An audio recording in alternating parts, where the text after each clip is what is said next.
হাকিমুল উম্মত থানভী বলতেন, দিনের কাজ করো, আজমতি দিন, ইজ্জতে নফসের সঙ্গে। তোমার একটা ব্যক্তিত্ব আছে, ইসলামের একটা মর্যাদা আছে।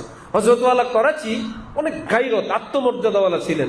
কোথাও গেলে কোনো জেন্টলম্যান ব্যক্তি এরকম চেইন খুলছিল, হজরতের সামনে এরকম খস করে টান দিলে মনে হয় যেন সে একটা বেটাগিরি দেখাইতে চায়। হজরত আইসাই দর্জিকে বলছেন, জামা বানাও, বুতামের ভিতরে এরকম চেইন লাগাও। হজরত বললেন, আমি এখন টান মারি।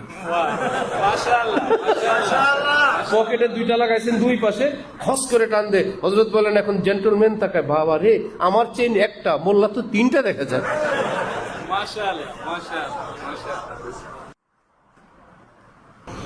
আসসালামু আলাইকুম ওয়া রাহমাতুল্লাহি ওয়া বারাকাতুহু। মাশাআল্লাহ। নাহমাদুহু ওয়া নুসাল্লি আলা রাসূলিহিল কারীম, আম্মা বা'দ। ফাআউযু বিল্লাহি মিনাশ শাইতানির রাজীম। বিসমিল্লাহির রহমানির রহিম। ইয়া আইয়াতুহান নাফসুল মুতমাইন্নাহ ইরজিই ইলা রাব্বিকি রাদিয়াতাম মারদিয়াহ ফাদখুলি ফি ইবাদি ওয়াদখুলি জান্নাতি। সাদাকাল্লাহু মাওলানাল আযীম। ওয়া ক্বালা রাসূলুল্লাহি সাল্লাল্লাহু তাআলা আলাইহি ওয়াসাল্লাম, আল উলামাউ ওয়ারাসাতুল আমবিয়া। ওয়া ক্বালা রাসূলুল্লাহি সাল্লাল্লাহু তাআলা আলাইহি ওয়াসাল্লাম, লাগাদওয়াতুন আও রাওহাতুন ফি সাবিলিল্লাহ খায়রুম মিনাদ দুনিয়া ওয়া মা ফিহা। وقال رسول الله صلى الله تعالى عليه وسلم، لوددت أن أقتل في سبيل الله ثم أحيا ثم أقتل ثم أحيا ثم أقتل ثم أحيا ثم أقتل، أو كما قال النبي عليه الصلاة والسلام। আমাদের পরম শ্রদ্ধেয় শেখ উস্তাদ, এই দেশের বরং বর্তমান পৃথিবীর শ্রেষ্ঠতম আলেমে দিন, আল্লাহওয়ালা হুজুর আরিফ বিল্লাহ হযরত মাওলানা শাহ আব্দুল মতিন বিন হুসাইন সাহেব দামাত বারাকাতুহুম। আল্লাহ পাক হযরত ওয়ালার হায়াতে সুস্থতার সাথে, আফিয়তের সাথে অনেক বেশি বরকত দান করেন। হযরত রাসূল করিম সাল্লাল্লাহু আলাইহি ওয়াসাল্লাম ইরশাদ করেন, কিয়ামতের পূর্বে পৃথিবীর থেকে এলেম উঠায়া নেওয়া হবে। আবার তিনি বলেন, এমনটি নয় যে এলেম উঠায়া নিবে মানে এই পৃথিবীতে কোনো এলেম থাকবে না, এভাবে আল্লাহ পাক এলেম উঠাবেন না যে কোরআনের জায়গায় কোরআন থাকবে না, হাদিস থাকবে না, বিকৃত হবে, নাউজুবিল্লাহ। এমনভাবে আল্লাহ পাক উঠাবেন না। ইন্নামা ইউকবাজুল ইলমু বিকবজিল উলামা। এই পৃথিবীর থেকে এলেমের ধারক বাহক, কোরআন হাদিসের মহাজ্ঞানী, মহামনীষী, আল্লাহওয়ালা যারা কামিলিন, আল্লাহ পাক এই পৃথিবীর থেকে তাদেরকে উঠায় নেবেন। এমত অবস্থায় কি হবে সেটাও হাদিস শরীফে নবীজি ইরশাদ করেন, মিশকাত শরীফের হাদিস, যে অযোগ্য এবং কোন রকম এলেম কালাম পারে এইরকম লোকদেরকে মানুষ বানাবে নিজেদের লিডার। ইত্তাখাযুর রুউসান জুহালা। যারা এলেম সম্পর্কে যথাযথ জ্ঞানের অধিকারী না, তারা হবে উম্মতের রাহবার, উম্মতের কান্ডারি।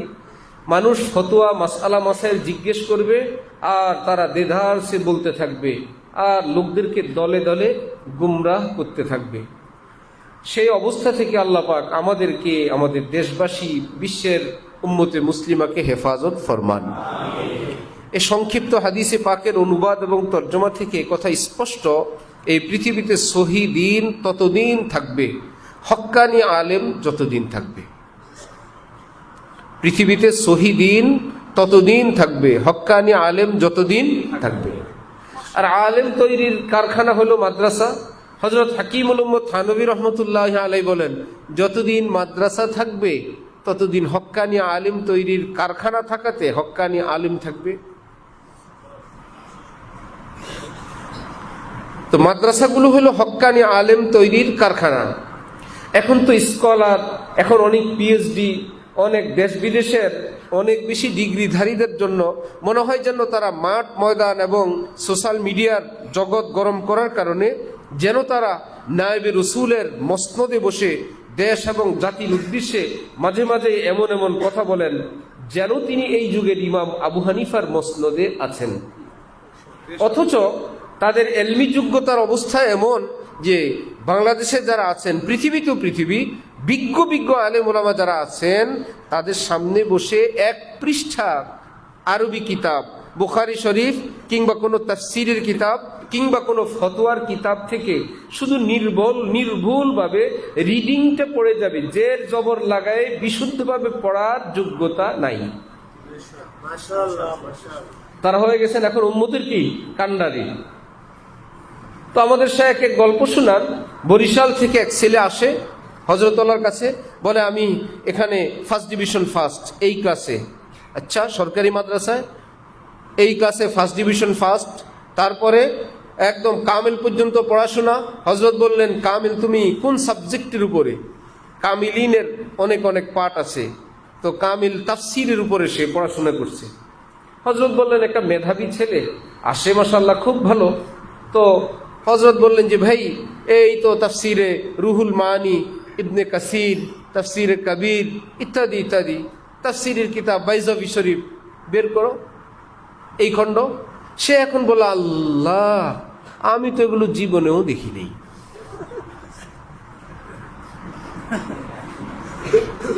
বলো কি, এগুলোই তো তাফসীরের কিতাব। তুমি না বললা এই তাফসীর অধ্যায় নিয়ে, তাফসীর সাবজেক্ট নিয়ে তুমি কামিল পাস। হুজুর, আমরা তো গাইড পড়ে পাস, আমি তো দেখি নাই। আমার মনে হয় আমার হুজুর দেখে নেই।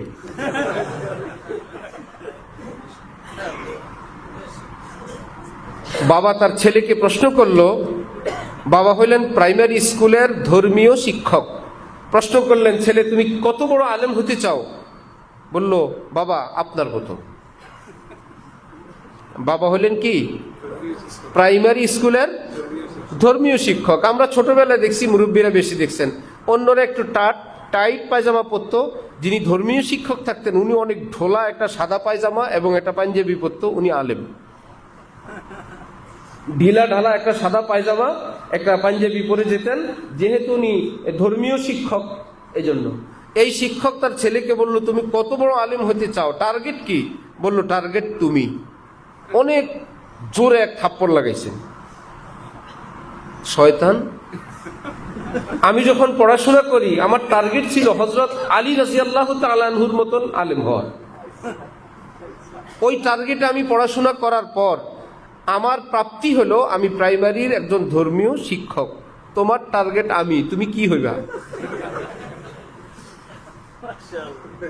এত বড় টার্গেট নিয়ে পড়াশোনার পর আমার পাওয়া এই খুজবিল মাউত হাত্তা ইয়ারজাবিল হুমা, যে ভাই বড় কিছু চাইলে সেখান থেকে যতটুকুন পাওয়া যায়, যে চাই ছোট সে পাবে কি? যাদের তাফসীরের ইতিহাস হলো এমন যে অরিজিনাল আরবি কিতাব যেখানে তাফসীর লেখা, সেই কিতাবটা জীবনে দেখেও নাই, এবং সে অকপটে বলছে আমার তো ধারণা আমার শিক্ষকও দেখে নাই, সেখান থেকে পড়াশোনা করে স্কলার হয়ে যায়, পিএইচডি ওয়ালা হয়ে যায়, তারাই আবার দেশ জাতির কর্ণধার হওয়ার ভান করে। আমার ভাই, এটাই হলো নবীজি বলছেন, আলেম ওলামাদেরকে ভুলে গিয়ে যখন মানুষ এদেরকে বানাবে জীবনের কর্ণধার। এক হাদিসে নবীজি ইরশাদ করেন, লা ইয়াজালুন নাসু বিখাইরিন, কিয়ামত পর্যন্ত আমার উম্মত হকের উপর থাকবে, মা আখাযুল ইলমা আন আকাবিরিহিম, যতদিন পর্যন্ত উম্মতের যারা এলমের জগতে শ্রেষ্ঠ মহামনীষী আলেম, এলমের গভীর পর্যন্ত তাফাক্কু ফিদ্দীন, দ্বীনের গভীর জ্ঞান এর অধিকারী ওলামা, সঙ্গে তারা তাকওয়াওয়ালা আল্লাহওয়ালা, এদের থেকে যখন এলেম গ্রহণ করবে, নবীজি ইরশাদ করেন কিয়ামত পর্যন্ত আমার উম্মত ওই পথে থাকবে যেই পথে আমি আছি। একটা মিছিল যত বড়ই হোক, মিছিলের সামনে সারিতে সিনিয়র লিডার, মেজর লিডাররা মধ্যখানে, শেষে কিছু কর্মী একদম শেষে।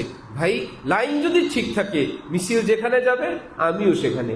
একটা এয়ারলাইন্সের যত স্পেশাল ব্যবস্থা থাকুক, ভিআইপি, কেউ লাউঞ্জে কিছু সময় একদম বিজনেস ক্লাসের সিট, কোথাও তার সিরিয়াল নাই, এখানে হুইল চেয়ার, এখানে খাওয়া দাওয়া।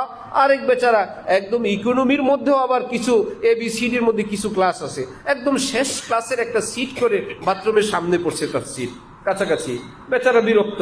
সেই ভিআইপি এবং বিজনেস ক্লাসের প্যাসেঞ্জার যেই দেশের যে এয়ারপোর্টে যাবে, নিম্নমানের টিকিটওয়ালা সেই প্যাসেঞ্জারটা কি ভিন্ন দেশে যাবে না একই দেশে যাবে? একই দেশে যাবে। ঠিক হক্কানি আলেম আল্লাহ ওয়ালাদের সঙ্গে থাকার পর হক্কানি সেরকম যদি কেউ হইতে নাও পারে, এলমে আমলে ভুল বিচ্যুতির কারণে, কিন্তু রাস্তা সেটা, তরিক সেটা, নিজের একদম অনুসরণীয় আলেম ওলামা হক্কানি, কোরআনে পাক হাদিসে পাকের শিক্ষা এটাই। হাদিসে কুদসিতে আল্লাহ পাক বলেন, হুমুল কওম লা ইয়াশকা বিহিম জালিসুহুম, আমার নবীর পদাঙ্ক অনুসরণকারী হক্কানি আলেম আল্লাহওয়ালারা এমন মানুষ, তাদের পিছনে পিছনে সঙ্গে সঙ্গে যারা থাকবে, অযোগ্য হওয়া সত্ত্বেও আমি আল্লাহ সকলকে জান্নাত দান করব। আছে তো তারা সহি পথে। তো আমার পীর ও মুর্শিদ হযরত ওয়ালা দামাত বারাকাতুহুম যে গত 2 দিন আগে ফেনী আলিয়া মাদ্রাসার সঙ্গে বিশাল মসজিদ, যে সেই মসজিদে বয়ান করতেছিলেন আর বলছিলেন যে উম্মতের ধ্বংসের বর্তমান যুগে কারণ 2টি। নাম্বার 1, হক্কানি আলেম ওলামা, যোগ্য যোগ্য আলেম ওলামাদের থেকে দ্বীনি মাসআলা মাসাইল আকীদা বিষয়ক বিষয়গুলো হাসিল না করা। ভাই আমি একটা দ্বীনের বিষয় নিব, যেই বাজারে ভেজাল মাল অনেক, সেখানে সেখান থেকে তো মাল নেওয়া যাবে না ভাই, নির্ভরযোগ্য কোনো একটা ভালো জায়গা থেকে নেওয়া দরকার। এক, যে এখানে এখন এলেমের জগৎ, রাসূল সাল্লাল্লাহু আলাইহি ওয়াসাল্লাম ১৫০০ বছর আগে চলে গেছেন, তারপরে শাখা প্রশাখা হইতে খারিজি হইছে, রাফিজি হইছে, কাদরিয়া হইছে, মুরজিয়া হইছে, শিয়া বহু ভাগ হইছে, বেদাতি হইছে, হাজার রকমের ফিতনা ফাসাদ এতটা হইছে, মুসলমান সমাজের মধ্যে পর্যন্ত এমন লোক তৈরি হইছে নিজের ভক্তবিন্দুকে তালিম করে অনেক দলিল প্রমাণ সহ বুঝায়। মক্কা শরীফ মদিনা শরীফ গেলে খবরদার ইমামের পিছনে আবার নামাজ পড়ে না, ওই ইমামদের কিন্তু ইমান ঠিক নাই, তাদের নামাজ কিন্তু হয় না। ইখতিলাফের তো মাত্রা ছিল এই পৃথিবীতে, খুব দলিল প্রমাণ সহ। তাদের আকীদা সহি না, তাদের নামাজ হয় না। সুতরাং যার নামাজ হয় না, বেউজু ইমামের পিছনে বাউজু মুসল্লির ইক্তেদা জায়েজ নাই। যে ইমামের নামাজ হয় না, মুক্তাদিরও নামাজ হয় না। যেহেতু সেই দেশের ইমামরা আমাদের বেদাতি আকীদা লালন করে না, শিরকি আকীদা লালন করে না, তাদের দৃষ্টিতে আমাদের সহি আকীদা লালন করে না, সুতরাং তাদের আকীদা না থাকার কারণে ইমান নাই, বেঈমানের পিছনে নামাজ। তাহলে এইরকম একটা জগতে তারাও তো যুক্তি তর্ক দিয়েই বুঝায়। কাদিয়ানীরা যখন কোরআন হাদিস এবং বহু কিছু ব্যাখ্যা বিশ্লেষণ করে বুঝায়, যারা আমাদেরকে কাফের বলে তারা বুঝে না। আমরা তো নবীকে নবী মানি, আর আখিরি নবীকে আখিরি নবী মানি, একই কালিমা পড়ি। হাদিস শরীফে তো কত কিছু আছে, সূরা ফাতিহায় তো আছে মালিক ইয়াউমিদ্দিন, কিয়ামত দিবসের মালিক আল্লাহ, বিচার দিবসের মালিক আল্লাহ। বিচার তো হবে কিয়ামতে, মুসলমানরা যেই কোরআন পড়ে সেই কোরআনই আছে, বিচার হবে কিয়ামতে। সুতরাং কে মুসলিম কে মুসলিম না, কার আমল কবুল হইলো না, আলেম ওলামারা এটা বলার অধিকার রাখে না। কোরআনী শিক্ষা ওয়াজকার আলেম ওলামাদের না কাদিয়ানীর? কনফারেন্স করে ইংরেজি শিক্ষিত মানুষদেরকে, বড় বড় ডিগ্রিধারীদেরকে বলছে মালিক ইয়াউমিদ্দিন সবাই জানে, অর্থাৎ বিচার দিবসের মালিক। বিচার হবে কিয়ামতে। তারা বিচার করার কে? অমুকের আমল হয় নাই, আমাদের ইমানটা হয় নাই, আমাদের নামাজ হচ্ছে না, এটা বলার কে? কোরআন দিয়ে বলছে না? আপনি যদি হক্কানি আলেমের ছায়া, পৃষ্ঠপোষকতা, তার তালিম তরবিয়ত আপনার জানা না থাকে, কয়েকবার শুনলেই তো আপনার মাথা অর্ধেক নষ্ট হয়ে যাবে। ভাই একজন লোক ওয়াশরুম থেকে বের হইলো, সে পেশাব করে আসছে, ভুল এসে মসজিদে এসে নামাজ আদায় করছে। এখন বলেন তো আপনি, আমি, কোন আলেম ওলামা কিংবা সাধারণ একজন মুসলমান যদি বলল আপনার নামাজ হয় নাই, এ কথা কি বলা যাবে না? কেন? বিচার দিবসে আল্লাহ বলবেন, আপনি কে? কিয়ামতের দিন আল্লাহ বলবেন এই লোকের নামাজ হইল কি হইল না, আপনি বলছেন আপনার নামাজ হয় নাই। কি ব্যাপার? বলবে যে ব্যাপার হলো এটা আমি আমার পক্ষ থেকে বলি নাই, যে আল্লাহ কিয়ামত দিবসের বিচারপতি, সে আল্লাহর কোরআনে, সে আল্লাহর নবীর হাদিসে আছে উযুবিহীন নামাজ হয় না। যদিও বলছি আমি, কথাটা আমার না, কথাটা মালিক ইয়াউমিদ্দিনের। যিনি বিচার দিবসের মালিক, তার কথা থেকেই আমি আজকে বলছি। সুতরাং বিচার দিবসের মালিক যদি বিচার কেয়ামতে হয়, তাহলে আইন আদালত কিসের? বিচারপতি কেন বলবেন যে আপনি ফাঁসি হবে, জেল হবে, জুলুম হবে? আবার বিচারালয় কিসের? তাহলে বিচার দিবসের মালিক যদি বিচার সেদিন হয়, তাহলে জেল, জুলুম, ফাঁসি দুনিয়াতে হয় কিনা? বিচার দিবসের মালিক হক্কানি আলেমদের সঙ্গে যদি না থাকেন। কাদিয়ানীরা, খ্রিস্টানরা উত্তরবঙ্গে বলছে আপনি কোরআন বিশ্বাস করেন? হ্যাঁ বিশ্বাস করি। কোরআনে পাকে আছে যে জিনা করে, জুলুম করে, অত্যাচার করে, মানুষ হত্যা করে, সুদ ঘুষ খায়, কোরআনে পাকে আছে, তাদেরকে আল্লাহ পাক শাস্তি দিবেন। আপনার জীবনে কি কোনোটা ঘটছে? হ্যাঁ ঘটছে, শাস্তির অপেক্ষায় থাকেন। কোরআনে আছে শাস্তি হবে, আপনি অস্বীকার করলে কোরআন অস্বীকার হবে। এক গুনাহগার মুসলমান কাঁপতেছে, কি হবে এখন? আপনি যদি মুসলিম ধর্মে থাকেন, আপনার বিচার হবে ইসলাম ধর্ম অনুযায়ী। আপনি যদি সেই ধর্ম থেকে বের হয়ে খ্রিস্ট ধর্মে, সেটাও আসমানি ধর্ম, সেটার নবীও সহি, সেই নবীর মা হযরত মারিয়ামের নামে সূরা কোরআনে পাকে আছে, সেই নবীর কথা আপনার কোরআনে আছে। সুতরাং আপনি যদি সেই ধর্মের নবীর ধর্মে চলে আসেন, তাহলে আপনার বিচারটা হবে সেই ধর্ম অনুযায়ী। মুসলিম থাকলে মুসলিম ধর্ম অনুযায়ী, আর খ্রিস্টান হয়ে গেলে খ্রিস্টান ধর্ম অনুযায়ী। আপনি যদি এখন থাকেন, যদি ভুল বিচ্যুতি হয়ে যায়, আপনি তো আসামি হবেন। আপনি কি আসামি হয়ে কবরে যাবেন, না মুক্তি পেতে চান? মুক্তি পেতে চান। মুক্তি পেতে হলে খ্রিস্টান হয়ে যান। আর ঈসা নবী সব উম্মতের সমস্ত পাপ মোচনের জন্য তিনি শুইলিতে চড়ে উম্মতের সব পাপ মোচন করে গেছেন। যারা খ্রিস্টান হবে তাদের কোনো বিচার হবে না। যার এলেম নাই, কালাম নাই, কোনো যুক্তি, কোনো কিছুই নাই, সে বেচারা বলবে ভুল তো কিছু করেই ফেলছি, ইচ্ছা তো ছিল মুসলমানই থাকবো, কিন্তু কোরআন তো বলে আমার আযাব হবে, আমি তো আযাবের সম্মুখীন হইতে পারবো না। ধর্ম তো সবই সঠিক, এর মধ্যে ইনজিল শরীফ এবং আসমানি কিতাব হযরত ঈসা মারিয়াম নিয়ে যা বলার সব বলার পর, সঙ্গে চাকরিও আছে, সুযোগ সুবিধাও আছে, কিছু ভাতাও আছে, আঞ্চলিক কিছু সুবিধা আছে, ইন্টারন্যাশনাল কিছু ভয় ভীতি আছে। আপনি আমাদের সঙ্গে থাকবেন, আমেরিকা আপনার ফেভারে, ইউরোপ আপনার ফেভারে, সারা পৃথিবী আপনি ভ্রমণ করবেন। আপনার পাসপোর্টে যখন লেখা থাকবে ধর্ম কি? খ্রিস্টান। পৃথিবীতে আপনি উন্মুক্ত। মুসলিম হলে তো আপনি এই ফ্যাসিলিটি পাবেন না। সেই ঈমান বলা আস্তে খ্রিস্টান হয়ে যাচ্ছে। সেই এলাকায় যখন হক্কানি আলেম ওলামা আল্লাহ ওয়ালারা যাচ্ছেন, আহা, আল্লাহ পাক তো বলছেন এগুলো শাস্তিযোগ্য অপরাধ। ইল্লা মান তাবা, হাজার ভুল বিচ্যুতি এগুলো করার পরে এই কোরআনেই আল্লাহ বলছেন কেউ যদি তওবা করে আমি আল্লাহ শুধু তাকে মাফ করবই না, একটু পরে ফাউলাইকা ইউবাদদিলুল্লাহু সাইয়্যাতিহিম হাসানাত, তার অতীতের ভুল পরিমাণ যা ছিল সেই ভুলগুলোকে আমি নেকি দ্বারা পুরস্কার দান করে দিব। চোখের পানি ফেলতেছে আর বলতেছে আমাদেরকে তো এই পরের কথা কেউ বলে নাই, তারা তো বলে নাই, তাহলে আমরা আবার মুসলমান হব।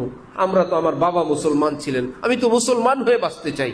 তো বলেন আপনারা, হক্কানি আলেম ওলামার প্রয়োজন অল্প না অনেক?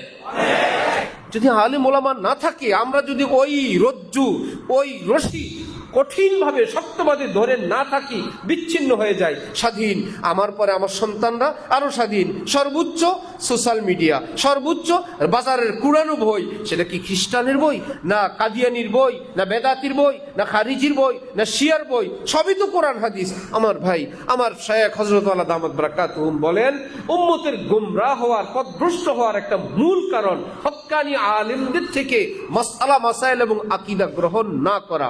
তার পিছনে আরেক কারণ, আলেমদেরকে উম্মতের সামনে স্পষ্ট না হওয়া। আমাদের যুগের শ্রেষ্ঠ শ্রেষ্ঠ আলেম কে?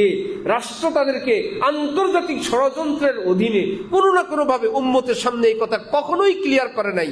এই 10 জন, এই 20 জন আলেম রাষ্ট্রীয় সম্মানে তারা এখন এই রাষ্ট্রীয় অতিথি, আজকে রাষ্ট্রীয়ভাবে গ্র্যান্ড মুফতি, রাষ্ট্র তাদেরকে বিশেষ সম্মান দিচ্ছে, সংসদে তাদেরকে বিশেষ আসন দিচ্ছে, কারণ তারা দেশ সেরা আলেম। এই অবস্থানে আলেমদেরকে নেয় নাই, যার জন্য উম্মত চলে গেছে মাজারে, উম্মত চলে গেছে শিরকে, উম্মত চলে গেছে কাদিয়ানিতে, উম্মত চলে গেছে খ্রিস্টানদের হাতে। কিন্তু সারা জাহাঁ খেলাফ হো পরওয়া না চাহিয়ে, মধ্যে নজর তো মর্জিয়ে জানা না চাহিয়ে। হাকিমুল উম্মত থানবী বলেন, দেশ রক্ষার জন্য যেরকম এক একটা আর্মি ক্যাম্প, একটা সেনানিবাস, ক্যান্টনমেন্ট, সেখানে সৈন্যরা সদা প্রস্তুত, যখন তখন দেশ রক্ষার জন্য তারা জীবন দিতে প্রস্তুত। এক একটা কওমি মাদ্রাসা, একটা দ্বীনি মাদ্রাসা হলো দ্বীন ইসলাম রক্ষার ক্যান্টনমেন্ট। এক একটা দুর্গ, এক একটা সেনানিবাস। তাহলে সেগুলোকে রক্ষা করা এবং সেগুলোকে মূল্যায়ন করা, সেখানের যারা ব্রিগেডিয়ার, সেখানের যারা জেনারেল, অর্থাৎ হক্কানি আলেম, যে কেউ যে কোনো আলেম না, বাজারের আলেম না, ওয়াজ করে দেশ গরম এলাকা গরম সে আলেম না, আলেমদের দৃষ্টিতে যারা সেরা সেরা আলেম, সে আলেমদেরকে চেনা কদর করা আমাদের প্রয়োজন আছে কি না? খুবই প্রয়োজন। নিজে চিনি। হ্যাঁ, আলেম বই কিনতে পারতেছে না, মাদ্রাসার জন্য তথ্য সংগ্রহের কিতাব সংগ্রহ করতে পারতেছেন না, দেশ বিদেশ থেকে দরকার অনেক তথ্য। এরকম যোগ্য তালেবে আলেম আছে, সে কোনো মাদ্রাসায় পড়াইতে গেলে সে তার পড়াবে, 10-20 হাজার টাকা মাসিক ভাতা পাবে, সে কি করবে? অথচ ওই আলেমটাকেই দরকার একটা ফেকা বোর্ড, একটা রিসার্চ সেন্টারের জন্য রেখে দেওয়া। তোমার 20-30-25 হাজার টাকা ভাতা, যেটা তুমি কোনো মাদ্রাসায় পড়ে উপার্জন করবা, সেটা আমরা দিব এই রিসার্চ সেন্টার থেকে। তুমি কোরআনে পাকের উপর রিসার্চ করো, হাদিস নিয়ে কাজ করো। ঠিক ইমামে আজম আবু হানিফা রহমতুল্লাহ আলাইহি সেই যুগের পৃথিবী বিখ্যাত 40 জন আলেমকে বললেন, আপনারা আমার এই ফেকা বোর্ডের সদস্য, আমার এই দ্বীনি কাজে আপনারা খেদমত করবেন, আপনাদের ঘর বাড়ি, চিকিৎসা, খাওয়া দাওয়া সব কিছুর খরচ আমি আবু হানিফা একা বহন করব। আজকে মুসলমানরা মনে করেন কালেকশন হবে, মাহফিল হবে, মাদ্রাসার ঘর নির্মাণ হবে, মসজিদের ছাদ দিবে, অজুখানা হবে, বোর্ডিং এর চাল লাগবে, এই দানই তো আমাদের জন্য বিশাল। এরপরে আর দান করব কোথায়? এরপরে আমরা একদম নিজেরা গিয়ে বলবো আমি এটা করেন, এটা কোরআনে পাকের, এটা একটা অনুবাদ সেন্টার করেন, এখানে কিছু আলেম তৈরি করেন, কিছু আলেম এমন দেন সারা দেশে বয়ান করবে, যিনি 1 পয়সাও গ্রহণ করবেন না, তার ফ্যামিলি চলার খরচ আমি দিব, কিন্তু তিনি যাবেন খালিস দ্বীনি কথা বলার জন্য।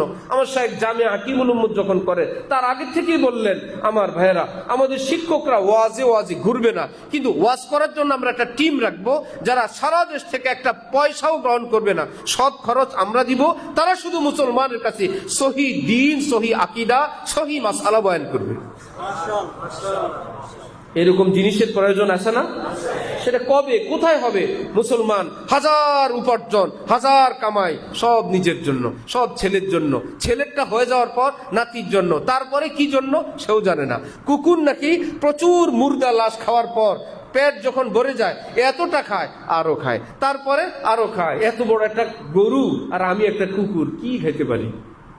একটা গরু কি 1-2টা কুকুরে খেতে পারে? এখন এত খায়, আর খাওয়ার পর পেটও ভরে গেছে, কোন রকম আর জায়গাও নাই, কিন্তু লোভও ছাড়তে পারে না, শেষে ওই মরা গরুর চতুর্দিকে ঘুরতে থাকে। কি ব্যাপার, এতটা ঘুরে কেন? খোঁজ নিয়ে জানা গেছে যেখান থেকে আসছিল বাড়ির ঠিকানা ভুলে গেছে।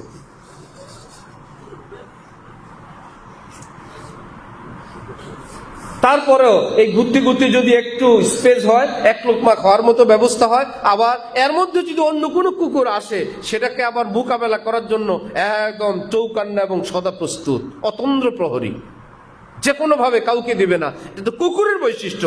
ভাই তোমার প্রয়োজন, যা খাইছো যাও, আরেকটা কুকুর আসুক তোমার বাড়িতে, যাও না, আস্ত গরু একাই খাবে, কাউকে আসতেও দিবে না, নিজে এতটা খায়, পেট ভরার পর ঘুরতে থাকে। আমাদের দুনিয়া উপার্জনের ধরন যদি এরকম হয়, আর কত প্রয়োজন? আলহামদুলিল্লাহ, আমার জগৎ যাবে, আল্লাহ পাক দিলে আমার সন্তানের জন্য যাবে, যথেষ্ট।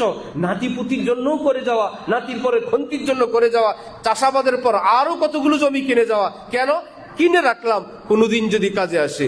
দেশের পর বিদেশে, দেশের সম্পদ বিদেশে পাচার করা, 1 টাকা জিনিস কেন 1000 টাকা, লক্ষ টাকা ভাউচার করা। দুনিয়ার কুকুর যখন হয়ে যায়, তখন নিজের ঠিকানা ভুলে যায়। আসছিলাম জান্নাত থেকে, আবার তো আমাকে জান্নাতে যাওয়া লাগবে। ঠিকানাই ভুলে গেছে। একটাই জীবনের টার্গেট, উপার্জন করো, কামাও, সেটা হালাল হোক কিংবা হারাম হোক, নিজের হোক কিংবা পরের হোক, যে কোনো ভাবে আমার টাকা দরকার, যে কোনো ভাবে আমার উপার্জন করা দরকার। আল্লাহ পাক যে সমস্ত মুসলমানদেরকে ধন দৌলত দিলেন, আল্লাহ পাক তাদেরকে সহি জায়গায়, সহি ভাবে, সহি মানুষের মাধ্যমে দ্বীনের এই সমস্ত খেদমত করারও তৌফিক দান করেন। ইউরোপে বহু দেশে সরকারিভাবে তাদের বেতন থেকে 10% কেটে নেওয়া হয় ধর্ম প্রচারের জন্য। সে বেতন নিজের হাতেই পায় না, ব্যবসা বাণিজ্যের মতন ট্যাক্স এবং সরকারি ভাতা, সরকারি বা বেসরকারি ভাবে তার এত %, যার জন্যই তো আমাদের দেশে এনজিওরা আসে। এত টাকা পায় কোত্থেকে? এত টাকাটা আসে কোত্থেকে? ভাই বিদেশ থেকে আসতেছে, তাদের বিপুল অর্থ সেখানে জমা, তুমি খেদমত করো, তুমি সেবা করো, আমাদের ধর্ম প্রচার করো। তার থাকতে সব অসুবিধা নাই, তার গাড়ির সমস্যা নাই, তার সিকিউরিটির অসুবিধা নাই, সে প্রচার করতেছে ইহুদি ধর্ম, খ্রিস্টান ধর্ম, নাস্তিক্যবাদ, হাজার গলত আকীদা, পুরো পৃথিবীর আল কুফরু মিল্লাতুন ওয়াহিদা। নবী বলেন, শোনো মুসলমানরা, যাকেই দেখো, হিন্দু দেখো, ইহুদি দেখো, খ্রিস্টান দেখো, ধর্মের বিবেচনায় মনে রাখবা ইসলাম ব্যতীত অন্য সকল ধর্ম এরা তোমার বিরুদ্ধে এক। যে যেদিক থেকে পারে একটা ঘর ধ্বংস করতে হবে, সবাই মিলে এক পাশে হামলা করা জরুরি না। কেউ নিচে দিয়ে মাটি খনন করো, কেউ একটা পিলার কাটো, কেউ ছাদ ফুটা করো, কেউ অন্য দিক থেকে আক্রমণের চেষ্টা করো, রেজাল্ট একটাই, এই ঘরটাকে ভেনিশ করে দাও, ধ্বংস করো। আল্লাহর কসম, সারা পৃথিবীর কাফের মুশরিকরা ইসলাম এবং ইসলাম ওয়ালাদেরকে ধ্বংস করার জন্য চতুর্দিক থেকে এলমে, আমলে, আকীদায়, অর্থনীতিতে, সমাজে, রাজনীতিতে ধ্বংস করার জন্য তারা খুব লক্ষ্য করে। এটা ইসলাম বিরোধী, তার জন্যই সাপোর্ট। এটা কাদিয়ানি, তার জন্যই সাপোর্ট। এটা হক্কানি আলেমদের বিরুদ্ধে, এর জন্যই সাপোর্ট। এটা মাজার এবং শিরকের পক্ষে, তার জন্যই সাপোর্ট। কারণ রেজাল্ট হলো এটা ইসলামের বিরুদ্ধে। আমার ভাইয়েরা, এখনো কি আমাদের সজাগ সচেতন হওয়ার সময় আসে নাই যে আমার যে কোনো কিছুর বিনিময় আলেমদের সঙ্গে, হক্কানি আলেম এবং আল্লাহ ওয়ালাদের সঙ্গে থাকবো। তাদের যেটা সিদ্ধান্ত আমারও সেটা সিদ্ধান্ত। ইমামে আজমের সিদ্ধান্ত যা, আমার সিদ্ধান্ত তা। শাহ ওলিউল্লাহ দেহলভির সিদ্ধান্ত যা, আমার সিদ্ধান্ত তা। এই ভারত উপমহাদেশের শ্রেষ্ঠ আলেম হাকিমুল উম্মত আশরাফ আলী থানভী, যিনি 2000-এর মতো কিতাব লিখে গেছেন, আল্লামা আহমদ শফি সাহেব রহমতুল্লাহ আলাই, যার ব্যাপারে বলতেন, আলেমরা হযরত থানভীর কিতাব পড়ো, হযরত থানভীর কিতাব যদি না পড়ো, আলেম হওয়ার পরেও নাবালেগ থাকবা। মাশাআল্লাহ, মাশাআল্লাহ। আলেম হওয়ার পরেও কিচ্ছুই আগামাথা পাবা না, থাকবা না বালেগ। হইছো একজন মৌলবী, হইছো খতিব সাহেব, ওয়াজের শেষে যদি তাকে জিজ্ঞেস করা, হুজুর কি বললেন, বলে যা বললাম তো বললাম। নিজেও জানে না কি বলছে, কিছু অনুবাদ, কিছু কোরআন, কিছু হাদিস, হঠাৎ কাউকে নাস্তিক ফতোয়া দিল, আর এলাকার মুসল্লিদের গায়ে গিয়ে পড়তেছে কোনোটার দ্বারা কেউ আঘাত পাইতেছে। হ্যাঁ, সে যে কি বলতে চায়, যে সব মিলে কি। সদরঘাট একবার আমাদের শাইখের মাহফিল হলো, বয়ানের শেষ, কয়েক বেচারা এসে বলল, হজরত আপনার বয়ান শুনলে কথা বোঝা যায়, ভুল বিচ্যুতি যাই করলাম শেষমেশ জান্নাতে যাওয়া যাবে ইনশাআল্লাহ। আর অনেক আলেম ওলামাদের বয়ান শুনলে এটা কনফার্ম যে জাহান্নামে যাওয়া নিশ্চিত। হুজুরের ওয়াজের খোলাসা হলো আমার জাহান্নামে যাওয়া কনফার্ম। আর আপনার বয়ান, আপনাদের মতন বয়ান শুনলে এটা বোঝা যায় যে মুক্তির একটা রাস্তা আছেই আছে। আল্লাহ পাক আমাদেরকে ওই আলেমদেরকে চিনার, কদর করার তৌফিক দান করেন। আমাদের এখানেও ইনশাআল্লাহ আমাদের প্ল্যান হলো যে মুসলমান, সর্বস্তরের মুসলমানের জন্য দ্বীন শিক্ষার একটা কেন্দ্র। শুধু ছাত্ররা না, অবসরপ্রাপ্তরা, বয়স্করা এবং ব্যস্ত মানুষরা, চাকরিজীবীরা ডেলি 1 ঘন্টা, আধা ঘন্টার জন্য আসবে, আমি এইটুকুন চাই। 24 ঘন্টার মধ্যে ভাই আমি এইটুকুন শিখবো। অথবা মাসে 10 দিন, 3 দিন। এমন মানুষ আছে যারা এক নাগারে কোথাও যেতে হিম্মত পায় না, অথবা অন্যান্য সমস্যার কারণে, যে কোনো কারণে জীবনের একটা অংশ চলে গেল ভুলে, তারপরে চাকরিতে, তারপরে আয় রোজগার, রাজনীতিতে, তারপরে পরিবার নীতিতে, এখন আসছে পিনে কো তো বেহিসাব পিলি আব হ্যায় রোজি হিসাব কা ধড়কা। এখন তো জীবনের শেষ প্রান্তে, এখন তো মৃত্যুর প্রহর গুনছি, আমি তো নামাজ পারি না, আমি তাত্তাহিয়াতও পারি না, আল্লাহ রসুল এর সহি আকীদাগুলো আমার নাই। এইরকম একটা ব্যথা লালন করে কোটি কোটি মুসলমান, কিন্তু কোথায় যাবে, কার কাছে বলবে এই বয়সে, সেই ঠিকানা তার নাই। এবং তার সিকিউরিটি এবং তার পছন্দ মতো পরিবেশে থেকে মান সম্মান ইজ্জত রেখে সসম্মানে দিন শিখার মতন কোনো পরিবেশ, কোনো মাদ্রাসা ওই দেশে নেই। আছে এক ব্যবস্থা, দাওয়াত তাবলীগে যাও, যে গেল তো শিখলো, যে গেল না সেই বেচারা ওই পথটাও তো তার জন্য নাই। হযরত ওয়ালা দামাত বারাকাতুহুম বলেন, আমরা আমাদের হাকিমুল উম্মতে করব, আলহামদুলিল্লাহ আমাদের প্ল্যান প্রোগ্রামের মধ্যে আছে। আমরাও একটা ভবন কিংবা একটা ফ্লোর করব, সারা বছর যে কোনো ব্যক্তি এসে জেনারেল ভাবে হোক, স্পেশাল ভাবে হোক, স্পেশাল রুমের মধ্যে থেকে হোক, অনেক বড় বিজ্ঞ ভদ্র মান সম্মত কোনো উস্তাদের নিকট তিনি অল্প কিছু সময় পড়বেন। ভর্তি হওয়ার অর্থ 24 ঘন্টা না ভাই, আমি 2-3 ঘন্টা পড়তে পারবো, আমি বাকি টাইম ঘুমাই, নামাজ রোজা করে থাকবো, আমার একটু সূরা কেরাত শিখেন। 10 দিন যদি হক্কানি কোনো আলেমের অধীনে এইরকম একজন মুসলমান থাকে, তার অর্জনের সংখ্যা কি অল্প হবে না, অনেক হবে। তো সেটা কে? আমরা কেবল লিল্লা বোর্ডিং আর এতিমখানা আর মাদ্রাসার ঘর আর মসজিদ ঘর, এইটুকুন পর্যন্ত আমাদের শেষ। বার্ষিক মাহফিল হবে, বোর্ডিং এর চাল লাগবে, আমাদের দান উদান হয়ে গেছে। আমার ভাইয়েরা, মনে হয় যেন আমরা আমাদের জীবনের গতি কি করা চাই, কি জন্য রোজগার করা চাই, রোজগারের টাকা দিয়ে কি করা চাই, জীবনটা কিভাবে পরিচালনা করা চাই, এক অন্ধকার এবং একটা অস্পষ্টতার মধ্যে ছেলেপেলেরা বালেগ হয়। বালেগ হওয়ার আগেই তার মাসালা জানা জরুরি। তারপরে যৌবন নামক এই তুফান আসবে, ছেলে হোক মেয়ে হোক, ওই সময় কি করা চাই, জীবনকে কিভাবে কোনো আল্লাহ ওয়ালার সঙ্গে আল্লাহর প্রেম ভালোবাসা নিয়ে কাঁপতে কাঁপতে কাঁপতে কাঁপতে জীবনটা পার করে নিজের চরিত্র এবং সতীত্ব রক্ষা করে জীবনটাকে কাটানো চাই। কোনো শিক্ষা দীক্ষা নাই, কোনো আলোচনা নাই, সব ধ্বংস বরবাদ হয়ে এক সময় কাঁদতে থাকে। কেউ আমাকে কিছুই বলে নাই, কেউ আমাকে কিছুই জানায় নাই, কেউ আমাকে কোনো দিক নির্দেশনা দেয় নাই। আল্লাহ আমাদেরকে হক্কানি আলেমদের এই চিন্তাগুলোর মূল্যায়ন করার তৌফিক দান করেন। হযরত থানবীর নিকট এলাকার লোকেরা এক ছেলেকে নিয়ে আসছে, এক বিধবার পাগল। সবাই বলে, আরে কি মুশকিল, কোনোভাবেই ছুটে না। সবাইকে বের করে দিয়ে হযরত থানবী বলেন যে আমাকে বিশ্বাস করো। বিশ্বাস? আচ্ছা বলো তো বেটা, তুমি একটা জোয়ান ছেলে, এই বিধবার প্রেমে কেন পড়লা? বয়স্কা নারীর প্রেমে, তার সঙ্গে তোমার এরকম সম্পর্ক, প্রেমেই যদি পড়ো তো তোমার কম বয়সে একটা মেয়ের সাথেই প্রেমে পড়তা। এইটুকুন বলাতে সে চোখ বড় হয়ে গেছে। আল্লাহ, হুজুর তো প্রেম বুঝেন। ওটা ছিল একটা ভূমিকা, ওটা ছিল তার থেকে কথা বের করো একটা মেডিসিন। আসআদ কো ইশক মে হাসিল হ্যায় দস্তগাহে। হযরত আসাদুল্লাহ খান রহমতুল্লাহ আলাই, হযরত থানবীর খলিফা, বললেন প্রেম ভালোবাসায় আমি পিএইচডি ডিগ্রি রাখি। আসআদ কো ইশক মে হাসিল হ্যায় দস্তগাহে, পেহচানতা হয় জালেম হর তর্জ কি নিগাহে। কারো চোখ দেখলে সেই চোখে কত ডিগ্রির ভালোবাসা আছে আমি মাপতে পারি। ভালোবাসাহীন দৃষ্টি এবং চোখ, সেটা দেখলেও টের পাই। আর প্রচন্ড প্রেম এবং ভালোবাসা উপচে পড়া চোখ দেখলেও আমি বুঝি। কিন্তু হারাম পথে যাই না, আল্লাহ আমাদেরকে হালাল পথে রাখছেন। সুবহানাল্লাহ। বুঝলে কোনো ক্ষতি নাই। টাকা দিয়ে টাকা খাওয়া সুদ, এটা আমরা বুঝি না? টাকা লাগায়ে টাকা, অতিরিক্ত টাকা নেওয়া কি, এটার নাম কি? হারাম। এই কথা আমরা সবাই জানি কিনা? এতে কি সবাই সুদখোর হয়ে গেছে? জানলে কোনো আপত্তি নেই, না খাইলে হইল। ফাইল থেকে টাকা খাওয়া, ঘুষ, এটা আমাদের জানা আছে না? এই জানা থাকার কারণে কি সবাই কি ঘুষখোর হয়ে গেছে? কারো সম্পদ না বলে নেওয়া, চুরি, এটা আমরা জানি না সবাই? এই জন্য কি চোর হয়ে গেছে? রোজার দিন দিনের বেলা কিছু খাওয়া অথবা পান করার কোনোটা করলে রোজা ভাঙবে, এটা যদি কেউ জানে, রোজা ভেঙে গেছে। সুতরাং তিনি বলতেন সব বুঝি, প্রেম বুঝি, ভালোবাসা বুঝি, কিন্তু যাই না সেই পথে। হযরত থানবী বললেন, বেটা বলো তো এই বিধবার প্রেমে কিভাবে পড়লাম? সেই ছেলে দীর্ঘ নিঃশ্বাস ছেড়ে বলে, হুজুর আপনি আমার মনের কথাটা বুঝছেন, এবার আপনার কাছে আমি খুলে বলি।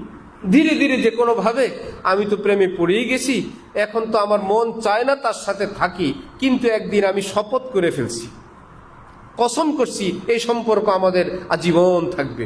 আমাদের হযরত একদিন বলতেছিলেন, রমনা মাটি গিয়ে, রমনা সেখানে গিয়ে পার্কে গিয়ে একে অপরের হাত ধরে বললেন, এ আকাশ সাক্ষী, জমিন সাক্ষী, রমনার সবগুলো গাছ সাক্ষী, আমি তোমাকে বিয়ে করলাম। সাক্ষী লাগে বিয়েতে, ফেরেশতারা তো আছেই, হবে বিয়ে? সব জায়গায় তো আকাশ আছে, জমিন আছে, ফেরেশতা আছে, গাছ গাছালি আছে। এইরকম কিছু কথা বলে, এলেম কালাম তো নাই, বিদ্যা বুদ্ধি নাই। এই তো হযরত থানবীর কাছে ছেলে বলে, আমারও মন চায় না এই মহিলার কাছে আমি যাই, সম্পর্ক রাখি, কিন্তু কসম করে বিপদে পড়ে গেছি। এইবার হযরত বললেন, আমার ফতোয়া বিশ্বাস করো? করি। আমি কিছু বললে মানবা? মানি। আল্লাহর নাফরমানির কোনো কসম, যে কোনো গুনাহের কাজে কোনো কসম, শপথ কেউ করে ফেললে সেই শপথ রক্ষা করা শরীয়তের বিধান না, বরং সেই শপথটা ভঙ্গ করে ফেলা এটাই শরীয়তের বিধান, এতে আল্লাহ খুশি হন।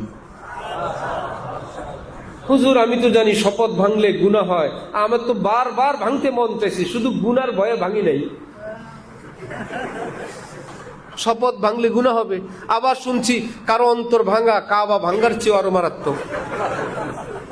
এইদিকে শপথ, ওদিকে কাবা ভাঙ্গা, গুনাহ কয়টা করব? হযরত থানবী বুঝায় বললেন, কাবা ভাঙ্গার গুনাহ হবে না। আমাদের এক পরিচিত দোস্ত বেচারার জন্য এরকম এক মেয়ে মানুষ পাগল হয়ে গেছে। আল্লাহ কি মুশকিল, সে উন্মুক্ত বিশ্ববিদ্যালয়ে পড়তো, সে কোনো না কোনোভাবে তার ঠিকানা পেয়ে ফর্ম ফিল আপ করে তার নাম্বারের পরের নাম্বার, পরীক্ষার ফিস এমনভাবে দেয়, সে পরীক্ষা দিতে গিয়ে দেখে ওই মহিলা তার পাশে। কি যে এক মুশকিল, কি এক পেরেশানি। পড়তো এক মাদ্রাসায়, সে ধমকা ধমকি ইত্যাদি। এখন সে ছেলে ছিল ভীষণ সুন্দর, ওই মহিলা গেছে পাগল হয়ে মেয়েটা। সে এক মাদ্রাসায় পড়ে, বোরকা টোরকা পরে আসছে মাদ্রাসার গেইটে, অমুক জামাতের অমুককে বলেন তার বোন আসছে মাদ্রাসার ভিতরে, ভাই আপনার বোন আসছে। সে তো জ্বলে পড়ে, আমার বোন তো কোনোদিন এখানে আসে না, তারপরও হইতে পারে, মোবাইল নাই। আসছে, এসে দেখে বোরকা পরা এক মহিলা, মিনমিন করে বলে বোন মানি সেই বোন। দিছে আবার বকা, শয়তান, বেহায়া, বেলাজা, আরো যা বলার বলছে। এখন সে বাড়ি চলে গেছে, বেইজ্জত হয়েছে। এখানে বাড়ির থেকে খবর আসছে সে এখন আত্মহত্যা করবে, বিষ খাবে, মরবে যদি সে তাকে বিয়ে না করে। ছিল ইংলিশ জীবন সেই মেয়ের। এখন আসছে হজরত আল্লাহর কাছে, হজরত এখন কি করা, সে যদি মরে আমার কি হবে? বললে সে মরলে তার কবরে সে যাবে, তোমার কি?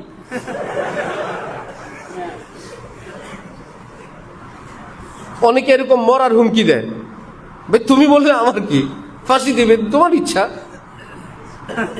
ফাঁসি দিয়ে মরবা না বিষ খেয়ে মরবা, এরকম কি, এরকম হুমকি দিয়ে অনেককে ব্ল্যাকমেল করে, অনেককে আটকায় ফেলে। কেউ কসমের জ্বালায় পড়ে, কেউ কাবা ভাঙ্গার মাসালায় পড়ে, কেউ শপথের মাসালায় পড়ে। হযরত থানবী রহমতুল্লাহ আলাইহি তারে বুঝাইলেন যে এইরকম শপথ ভাঙলেও কোনো সমস্যা নাই, আর বরং আল্লাহ খুশি হবেন। সেই ছেলে তো বলে হুজুর ওয়াদা করলাম আর জীবনও যাব না।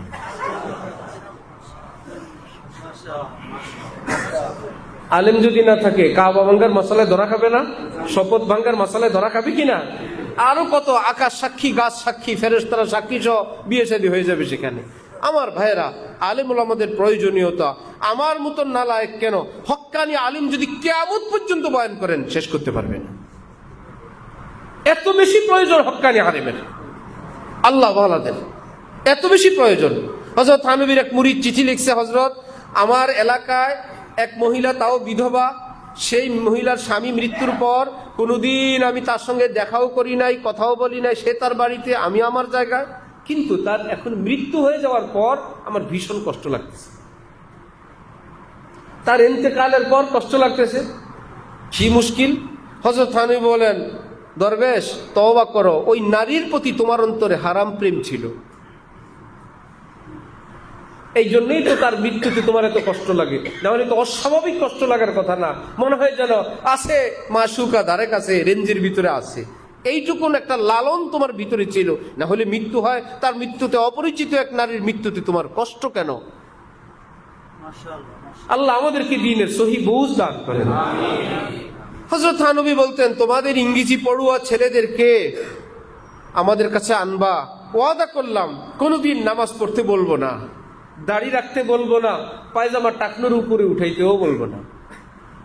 আমার পীর ও মুর্শিদ হযরত আলা দামাত বারাকাতুহুর কাছে আসে স্কুল কলেজের ছেলেরা, দেখি তিনি তো যুগের থানবী, তিনি সেভাবেই লালন করেন। কেউ ফুল দেয়, তিনি ফুল নেন, শোকেন, আমারে দেন, দেখো ওয়া মাশাআল্লাহ কি ফুল। আসে একটা ফুল নিয়ে আসে, আসে শার্ট প্যান্ট পরে আসে, গেঞ্জি পরে আসে, দু একটা থাপ্পড় খাওয়ার জন্য টুপি ছাড়া আসে, আসে টুপি পকেটে, ইচ্ছা করে টুপি মাথা দেয় না। হযরত মাথার চুল ধরে ধরবেন, দুইটা লাগাবেন, তার কাছে এটা প্রিয়। থাপ্পড় খায় পরে টুপি লাগায়, মাঝে মাঝে আগে থেকেই লাগায় আসে, মনে হয় যেন কত দুস্থ, কত বন্ধু। হযরত ভাবেন এই ছেলেগুলো থাকে কোথায়? হযরত তকি উসমানী সাহেব দামাত বারাকাতুহুম বলছিলেন, একবার চেচনিয়ার মুসলমানদের জন্য অর্থ সংগ্রহের জন্য আমরা ব্যবস্থা গ্রহণ করলাম। এক মুসলমান, তার কাছে অর্থের কথা বললে সে বলে উঠলো, কার জন্য অর্থ নিবেন? দাড়ি নাই, কিচ্ছু নেই, পোশাক নাই, দাড়ি নাই। হযরত বলেন, তকি উসমানী সাহেব আমার কলিজায় তীরের মতো আঘাত লাগছে। সে কি জানে রাশিয়ার মুসলমানরা কত রকমের জুলুম অত্যাচারের মধ্যে এই কালেমা লা ইলাহা ইল্লাল্লাহ মুহাম্মাদুর রাসূলুল্লাহ ধারণ করে ঈমান টুকুন রাখছে, সে জানেই না। কোন পরিবেশে সে আছে, কত মোকাবেলা করে সে ঈমান নিয়ে আসে, কত কষ্ট করে আসে। সে আছে জুব্বা জামা এবং দাড়ির তালে, কালিমার কোনো কদরই তার মধ্যে নাই। হযরত ওয়ালা ওই ছেলেগুলোকে আদর করেন। কি অর্থ? একদিন বড় হবে, চোখের পানি ফেলবে। ছোটবেলায় যেতাম ওই আল্লাহ ওয়ালার কাছে, আবার কলেজে যায়, কত গলত আকিদাওয়ালারা চিন্তা করে, না আমাদেরকে এক আলেম ভালোবাসেন, আমাদের সেই ভালোবাসাই যথেষ্ট। আমরা তো একজনকে ফুল দিতে পারি, আমাদেরকে আর কারোর ফুল দেওয়ার দরকার নাই। হারাম প্রেম থেকে, গলত আকীদা থেকে, গলত চরিত্র থেকে, নষ্ট জীবন থেকে এক আল্লাহওয়ালার একটু প্রেম, একটু ভালোবাসা, একটু চাহনি, একটু মুস্কি হাসি দিয়ে তার তরবিয়ত এবং লালন পালন হচ্ছেন সেটা সেও জানে না। এক মুরিদ এসে হযরত থানবীর দিকে এরকম তাকাইছে, হযরত থানবী মুস্কি হাসি দিছেন, বেচারা খুশি আর বলে, মেরা তো কাম বন গিয়া মেরি তরফ দেখ কর, মেরে শায়েখ মেরি তরফ দেখ কর মুস্কুরা দিয়া। মেরা তো কাম বন গিয়া, ভাই আমার তো কপাল খুলছে, আজকে আমার শায়েখ আমার দিকে দেখে মুচকি হাসি দিছেন। মেরা তো কাম বন গিয়া মেরে শায়েখ মেরি তরফ দেখ কর মুস্কুরা দিয়া, আমাকে দেখে তিনি মুচকি হাসি দিছেন, মুক্তার মতো এক নুরানি হাসি দেখে আমার অন্তরটা আলোকিত হয়ে গেছে। তারা জানেন মানুষ কিভাবে লালন পালন করতে হয়, মানুষকে কিভাবে তরবিয়ত করতে হয়। হযরত ওয়ালা আল্লামা শামসুল হক ফরিদপুরি রহমতুল্লাহ আলাইহি এক লোক পাঠাইলেন যে ভাই অমুকের কাছে যাও, আমার সালাম বলো আর তাকে আসতে বলো। যিনি গেছেন গিয়ে দেখেন সে ডুগডুগি বাজাইতেছে, দোতারা সেতারার মতন কিছু একটা টুনটুনি বাজায় আর কবিতা লেখে। হযরত সদর সাহেব পাঠাইছেন তার কাছে লোক, সদর সাহেব পাঠাইছেন আল্লাহ রে, গেছেন বললেন, গোলাম মুস্তফা তুমি একটা নবীজির জীবনী বাংলায় লেখো, এই এই তথ্য তোমার সামনে, এগুলোকে সামনে লেখো। বিশ্ব নবী যেটা সেটাই বর্তমান বাংলায় কি বিশ্ব নবী।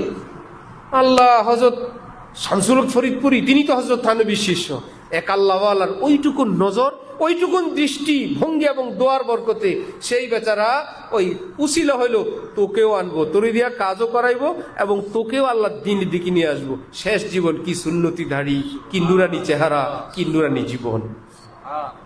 আল্লামা ইকবালের যে ছবি সারা পৃথিবীতে দাড়িবিহীন, এটা তার শুরুর দিকের ছবি, প্রথম দিকের ছবি। কিন্তু সে যেমন টিপু সুলতানের একটা ছবি, সবাই সারা পৃথিবীতে টিপু সুলতানের ছবি প্রকাশ করে দাড়িবিহীন, একটা সময় ছিল দাড়িবিহীন, অথচ টিপু সুলতানের বিশাল দীর্ঘ যুগ যিনি একদম দিনদার পরহেজগার নামাজির, ওই ছবি ওই শয়তানরা প্রকাশ করে না। আল্লামা ইকবালের দাড়িওয়ালা সুন্নতি লেবাসওয়ালা সেই ছবি প্রকাশ করে না, নিজেরা বুঝাইতে চায় আমরা দাড়ি কামাইলে কি হয়েছে। এত বড় বড় লিডাররাও আরে খুব রুয়ো সে মিলা করতে थे मीर अब मिला करते हैं अहलुल्लाह से मत करे तहकीर कोई मीर की राबता रखते हैं अब अल्लाह से। খালিদ বিন ওলীদ তো উহুদের ময়দানে মুসলমানের উপর আক্রমণ করছিলেন। 50 জন যেই রুমাত যারা ছিলেন পাহাড়ের উপরে, হযরত জুবাইর রাদিয়াল্লাহু তাআলা আনহু সহ যে 50 জন সাহাবীকে নবীজি রাখছিলেন, সেই সাহাবীদের 40 জনকে এবং পরবর্তীতে সবাইকে শহীদ করে ফেললো খালিদ বিন ওলীদ তো। কিন্তু সেই দিনের কথা বলি কি আজকে লাভ হবে? আজকে তো খালিদ বিন ওলীদ রাদিয়াল্লাহু আনহু এক সময় যে যা ছিল ছিল, খুব রুয়ু সে মিলা করতে थे मीर अब मिला करते हैं अहलुल्लाह से। আরে বাদ দাও আমি আগের কথা, রব্বুল আলামিন বলছেন ইসলাম গ্রহণ করলে আমি অতীতে সব মাফ করে দিই। রব্বুল আলামিন বলছেন খাঁটি তওবা করলে আমি সব মাফ করে দেই। অতীতের কথা বাদ দাও, আগে হারাম সম্পর্কে ছিল, আগে রাস্তাঘাটে মার্কেটে ঘুরতে থাকতো, বাদ দাও। মত করে তাহকির কোই मीर की রাবেতা রাখতে हैं अब আল্লাহ সে। আজকাল আল্লাহর সাথে সম্পর্ক রাখে মিয়া ভয় পায়। এই জীবন নিয়ে ভাবো, সেই জীবনের গল্প বাদ দাও। আল্লাহ আমাদেরকে দিনের সহি বুঝ দান করেন, সহি সবক আল্লাহ আমাদেরকে দান করেন। আমরা কোথায় যাচ্ছি আমার ভাইয়েরা? আলেমদেরকে ছেড়ে আল্লাহ পাক আমাদেরকে হক্কানি আলেমদেরকে চেনার কদর করার তৌফিক দান করেন। এই মাদ্রাসাগুলো হলো আলেম তৈরির কারখানা। এখানে যদি সেই মানের আলেম তৈরি হয়, সেই মানের, কোন মানের? ছোটবেলা থেকেই দাঁড়ে দাঁড়ে দাও, টাকা দেন, রিসিট বই, টাকা দেন, দোকানে বাজারে হাটে বুলি হিন্দুর কাছে চায় পড়ছে, খ্রিস্টানের কাছে চায় পড়ছে, চাইছে, চাওয়ার পর ওই বেটা বলে আমি মুসলমান না, সরি। আরেক বেটা বলে আমি হিন্দু, সরি। হকিমুল মুথানি বলতেন দিনের কাজ করো আজমতি দিন ইজ্জতে নফসের সঙ্গে। তোমার একটা ব্যক্তিত্ব আছে, ইসলামের একটা মর্যাদা আছে। হযরত ওয়ালা করাচি অনেক গায়রত আত্মমর্যাদাওয়ালা ছিলেন। কোথাও গেলে কোনো জেন্টলম্যান ব্যক্তি এরকম চেইন খুলছিল, হযরতের সামনে এরকম খস করে টান দিলে মনে হয় যেন সে একটা বেটাগিরি দেখাইতে চায়। হযরত আয়েশা দর্জিকে বলছেন জামা বানাও, বুতামের ভিতরে এরকম চেইন লাগাও। হযরত বললেন আমি এখন টান মারি। পকেটে 2টা লাগাইছেন দুই পাশে, খস করে টান দে। হযরত বলেন এখন জেন্টলম্যান তাকায়, বাবা রে আমার চেইন একটা, মোল্লা তো 3টা দেখা যায়। এটা বুঝতে হলে অনেক বড় মাথা লাগবে মিয়া।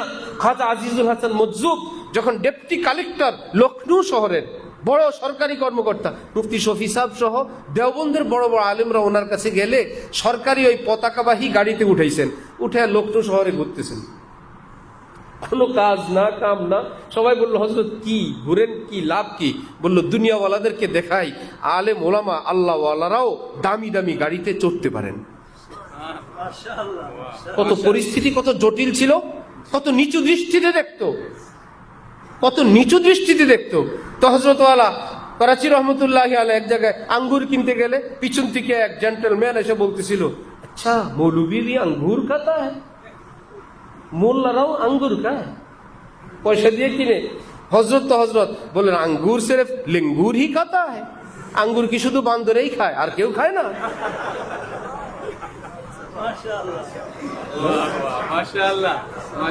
জবাবে বাতুর্কি বাতুর্কি, যেমন কুকুর তেমন।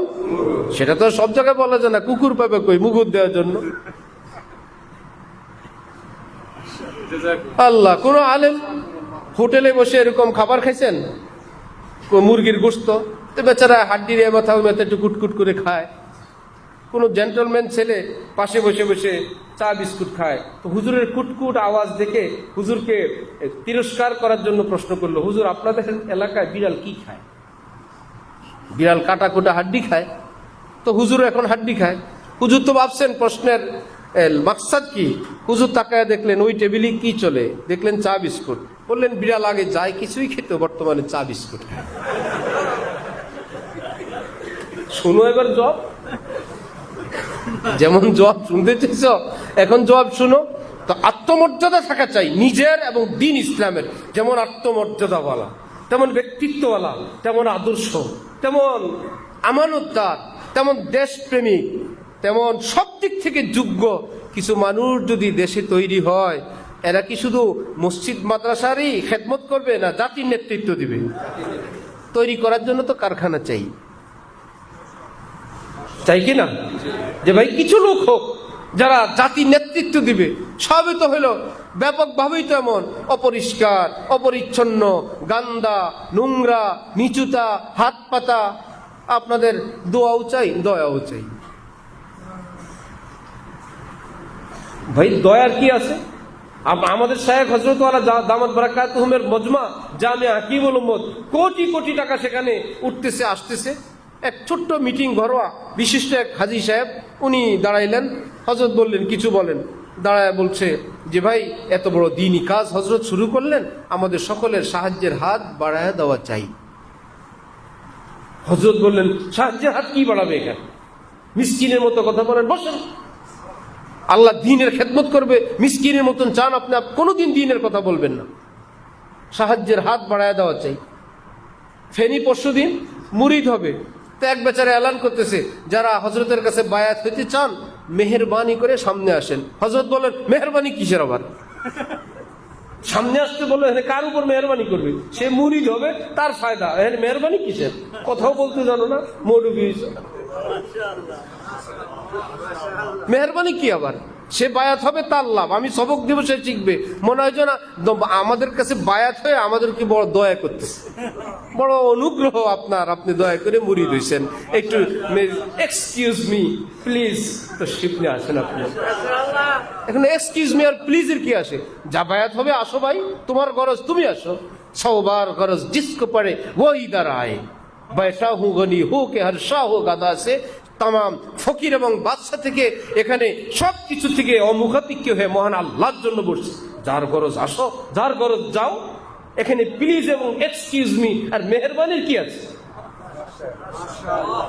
মাদ্রাসা মসজিদে টাকা দেয়, যারা জমা দেয় অপেক্ষায় থাকে হুজুর একটা মুস্কি হাসি দিবেন, বসাবেন, স্যুপ খাওয়াবেন। যেহেতু হুজুরকে অনেকগুলো টাকা দিচ্ছেন, টাকাকে হুজুর করে দিচ্ছেন। ভাই মাদ্রাসা মসজিদে যারা আল্লাহর রাস্তায় দান অনুদান করেন, যে আলেমের হাতে টাকা দেন, এটা কি ওই আলেমকে দিছি না দান করলাম? ওই আলেম কি সওয়াব একটু বাড়ায় দিতে পারবেন? যে হুজুর একটু সওয়াব বাড়ায় দিয়েন, আমি অনেক কষ্ট করে দিলাম হুজুর, যেহেতু আপনার হাতে দিলাম, আমার অনেক কষ্টের টাকা, একটু সওয়াব বেশি করে দিয়েন, পারবে কিছু? তার হাতে জাস্ট তিনি গ্রহণ করলেন প্রতিষ্ঠানের পক্ষ থেকে, একটা রিসিট দিলেন, রসিদ দিলেন, আপনাকে প্রাপ্তি স্বীকার দিলেন, এই তো শেষ। কিন্তু আমার আপনার কি অবস্থা? আমি টাকা দিলাম, আমারে বসাবেন, আমার একটা বড় চেয়ার দিবেন, একটা পোস্ট দিলেন। ভাই, এগুলো তো তোমার অ্যাকাউন্টে তুমি দিছো, সব তো আল্লাহ থেকে নিয়েই যাবা। ওই আলেম জাস্ট ব্যাংকের একজন কর্মকর্তার মতন। কোটি টাকা যিনি দিলেন, তুমি টাকা দিলা, বসেন, দাঁড়ায় থাকেন, সিরিয়াল নেন, আগে আসেন, পরে আসেন। ভাই, সে ভাবে আমার বেতন আমার, তোমার এই টাকার থেকে আমার কোনো বেতন নেই। তুমি দিলা, তুমি অনলাইনে আরেক জায়গা থেকে উঠে নিয়ে যাবা, 2 দিন পরে তোমারটা তো তোমার, আমার কি? কিন্তু আলেম ওলামাদের কাছে জমা দেওয়ার মনে করে এখানে হুজুরের কাছে যেহেতু দিলাম, হুজুরের তো আমাকে সালাম দেওয়া উচিত। আলেম ওলামাদের হাতে টাকা দেওয়া মানে কি তাকে দেওয়া না নিজের অ্যাকাউন্টে দেওয়া? নিজের অ্যাকাউন্টে দেওয়া। ভাই, তিনি গ্রহণ করলেন, তিনি লিখলেন, আপনি তাকে শুকরিয়া জানান, জাযাকাল্লাহ ওস্তাদজি, আপনাকে কষ্ট দিলাম, আমি তো আমার আমল নামাই দিলাম, তাকে তো কিছু দিলাম না। এ আকীদা না দাতার আছে না গ্রহিতার আছে। স্বয়ং গ্রহিতা যেই বেচারা আলেম গ্রহণ করে, সে মনে করে এতগুলো টাকা দিল, ওনারে তো বসাইলে হবে না, সোয়া মেসেজ করে দেয় দরকার। দীর্ঘ সময় সরষের তেল দেওয়া দরকার, যে 1 লাখ টাকা দিয়ে দিল আজকে মাদ্রাসায়, মনে হয় আমাকে দিল। ওই অবস্থান, নিজেদের মধ্যে ওই গায়রত, আত্মমর্যাদা, এটা আসেই ওই রকম কোন কামেল আল্লাহ ওয়ালাকে দেখতে দেখতে। আঁখোं से तुमने पी नहीं, आंखों की तुमने पी नहीं, मैं कशी ये मैं कशीरिन दी है मैं कशी नहीं। এক বুজুর্গ বলেন, হে বন্ধুরা, পৃথিবীর শরাবখানার গল্প শুনছো, সেখানে বোতলে বোতলে চলে, আর আল্লাহ ওয়ালাদের শরাবখানার খবর শুনবা, চোখে চোখে চলে। চোখে চোখ রাখবা, নেশায় বিভোর হয়ে যাবা, আল্লাহর মহব্বতে পাগল হয়ে যাবা। ওই রকম কোন কামেলের সান্নিধ্য যদি ভাগ্যে জোটে, তখন নিজের জীবনের ধারাই চেঞ্জ হয়। আল্লাহ ই কোন আয়া কে ধীমি পড় গই, লো শমে महफिल की पतंगों की आवाज उड़ने लगी चिंगारियां दिल की। কি ব্যাপার, আমি এমন হয়ে গেলাম? হ্যাঁ, ওই রকম কামেলের সোবতে মানুষ এমনই হয়ে যায়। আল্লাহ আমাদেরকে আল্লাহ ওয়ালাদের কদর করার তৌফিক দান করেন। তাহলে উম্মত পথভ্রষ্ট হওয়ার কারণ কয়টি?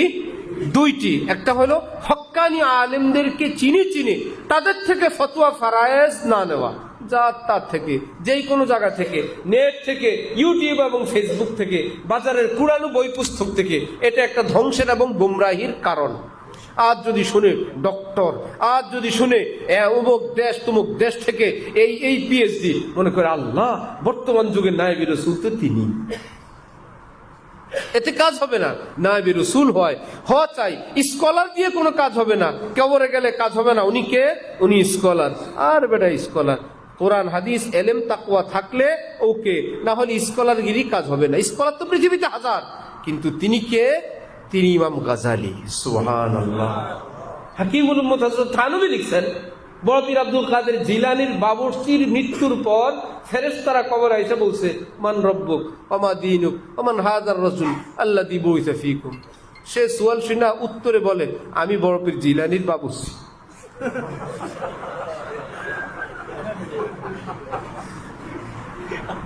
সুবহানাল্লাহ। বলে মান রব্বুক ওয়া মা দীনুক ওয়া মান হাযার রাজুল। 3 প্রশ্ন না কবরে? এরা প্রশ্ন করে, আর এই বেচারা বলে, আমি বড় পীর জিলানীর বাবরচি। ফেরেশতারা তো প্রোগ্রাম যেভাবে দেওয়া আছে এর বাইরে কিছু করতে পারে না। এরা তো ভাবলে, আল্লাহ এগুলো কি বলে। গেছেন সেখানে, গিয়ে বললেন, আরে এটা আমার আল্লাহর ওলি, আল্লাহর দেওয়ানার খাদেম, আর কোনো সুয়াল জবাব নাই, এটা পাস, জান্নাতে পৌঁছে দিয়া। কাশফের মাধ্যমে অথবা স্বপ্ন যুগে আল্লাহ ওয়ালার এটা জানেন। আর স্বপ্ন 3 প্রকার। একটা শয়তান দেখায় যে তোমার নামাজ কবুল, জীবনে আর নামাজ লাগবে না, অমুক দরবারে 1 ডেক সিন্নি 2টা গরু দিয়ে আসো, আর এই চুল আর কাটবা না, এই চুলের মধ্যে বিশেষ রহমত আছে, সাবানও লাগাবা না। এলি কি ফেরেশতারা দেখায় না, শয়তান দেখায়? শয়তান দেখায়।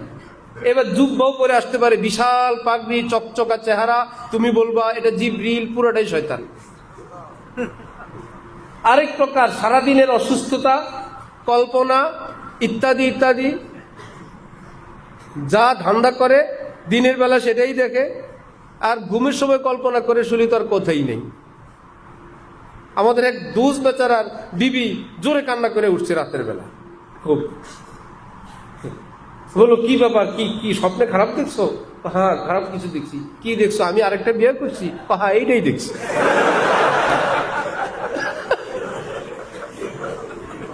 তা আপনি জানেন কেমনে? স্বপ্নে আমি দেখছি, আপনি জানেন কেমনে? ওই ঘুমানোর সময় এই নিয়ে গল্প করে ঘুমাইছে। এটা কি ফেরেশতা দেখাইছে? এটা হলো কল্পনা প্রসূত। মাশাআল্লাহ, মাশাআল্লাহ, জাযাকাল্লাহ। মার্কাজুন নূর মাদ্রাসা করব, ঢালকানগর থেকে বিদায় নিলাম হযরত আল্লাহর অনুমতি ক্রমে। এখন মাদ্রাসা করব, তার আগে হঠাৎ হযরত বলেন ইস্তেখারা করো। ভাই, আগের মাদ্রাসা থেকে বিদায় নিলাম, নতুন মাদ্রাসা করব, এখন ইস্তেখারা? ওখান থেকে তো বাইতুল উলুম থেকে তো বিদায় নিলাম। কি টেনশন মনের মধ্যে, যদি উল্টা কিছু আসে। হযরত বললেন, করছো? জি। কি স্বপ্নে দেখছো? দেখলাম হযরত এক মাদ্রাসা ছাত্র ভর্তি হইতেছে। হযরত বললেন, সারাদিন কল্পনা করলে তো দেখবেই।